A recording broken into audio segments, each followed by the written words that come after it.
জঙ্গি হামলার পর থমথমে পহেলগাঁও, বদলে গেছে চেনা ছবিটা। P4 insulated water tanks, kitchen and bath fittings, বিশুদ্ধ জল, সুস্থ জীবন, P4 আজীবন। স্ট্যান্ডে সার দিয়ে দাঁড়িয়ে ট্যাক্সি, নেই পর্যটক, ভূস্বর্গে ঘনীভূত অনিশ্চয়তার মেঘ।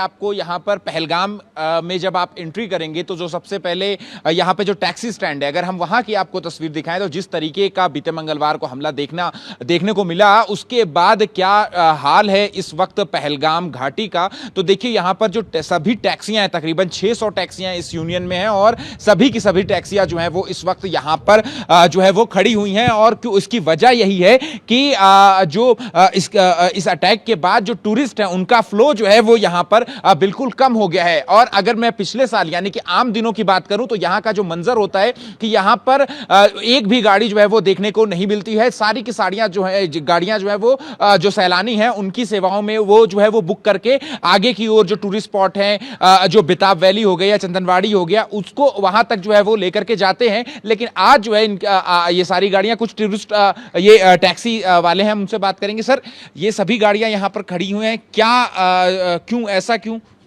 ये जो 22 तारीख को यहाँ पे वो अटैक हुआ है, सब टूरिस्ट यहाँ से चले गए, जो 26 लोग मारा गया, हम उसी दुख में भी है, उसी दुख में है। जो यहाँ पे 600 टैक्सी है, ये भी उसी दुख में है। सर, टूरिस्ट नहीं आ रहे? नहीं, टूरिस्ट नहीं आ रहे, कोई नहीं आ रहा है। कल से 5-10 गाड़ियाँ आ रही हैं दिन में, तो बाकी बंद ही है सर। अभी आपके इस यूनियन में कितनी गाड़ियां हैं और कितनी गाड़ियां बुक हुई हैं? 600 गाड़ी है, 600 बैठी हुए, 600 की 600 यहीं पे खड़ी है। अच्छा, एक भी टूरिस्ट का नहीं आगे नहीं जा रही है अभी कोई। टूरिस्ट आ रहा है, अभी अलाउ नहीं कर रहा है।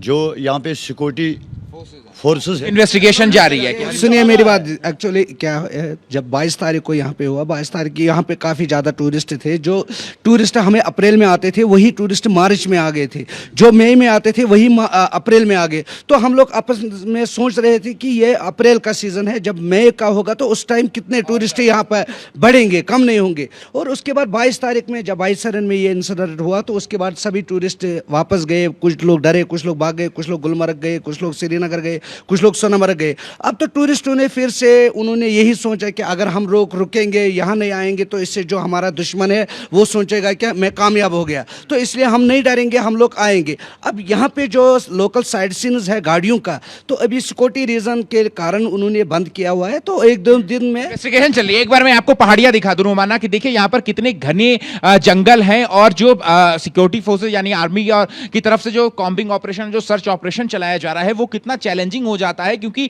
यहां पर आप देखिए कि यहां पर बड़े बड़े जो चीड़ के और देवदार के जो पेड़ हैं वो आपको दिखाई देंगे और इनकी जो संरचना यानी कि जो भौगोलिक स्थिति है इस इलाके की, वो कैसे कहीं ना कहीं मदद कर रही है उन आतंकियों को छिपने में। लेकिन हमारी जो आर्म फोर्सेस हैं वो भी टेक्निकल जो एडवांस तकनीक है उसकी मदद से जो है वो यहां पर जो कॉम्बिंग ऑपरेशन है वो चलाया जा रहा है। और कहीं ना कहीं ये जो पेड़ हैं वो मदद करते हैं उनको छुपने में, वहां हाइड आउट बना लेते हैं। लेकिन कॉम्बिंग और सर्च ऑपरेशन इस पूरे इलाके में यानी कि पहलगाम की इस पूरी घाटी में जो है वो लगातार जो है वो सिक्योरिटी फोर्सेस की तरफ से चलाया जा रहा है। और किसी भी आम नागरिक को अब बैसरन घाटी तक जाने की इजाजत जो है वो नहीं दी गई है।